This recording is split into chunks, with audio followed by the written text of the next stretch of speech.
Okay, in this video I want to show you how to set up and adjust the settings in Turnitin assignments. Okay, so from your course page here, and assuming that you have already created a Turnitin assignment or that there's already one on your page, you need to just scroll down to the Turnitin assignment. You can access that from the section that it is in or from the activities block here. So I'm going to click on Turnitin assignments there, and then this will list out all the Turnitin assignments that are on your page. You'll choose the one you want to work on or edit by clicking the name here.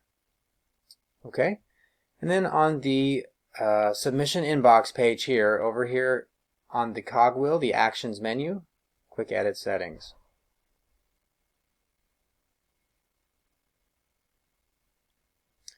Okay, on the settings page here, just click expand all. That will open up all the different settings. If it's not already named, this is where you can name the assignment. You can enter a summary or a description here if you want that to display on the course page. Click here. All of the settings here at the top can be kept on their defaults.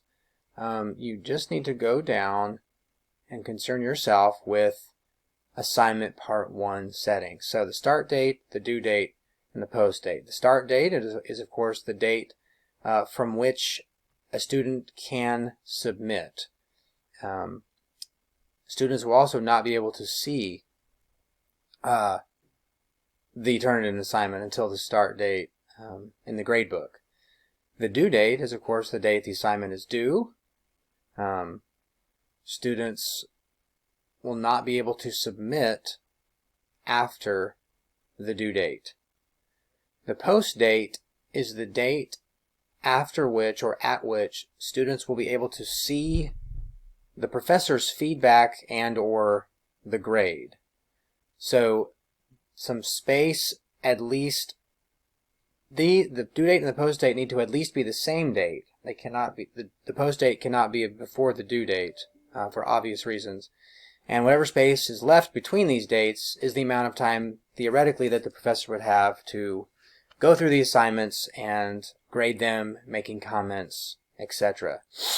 So that is what those dates mean, and once those are set, everything else again should just be kept on the default settings. If you have any questions about any of these settings, or you think you might want to or need to change them, feel free to contact our office and we'll be happy to help you. Click Save and Return to Course.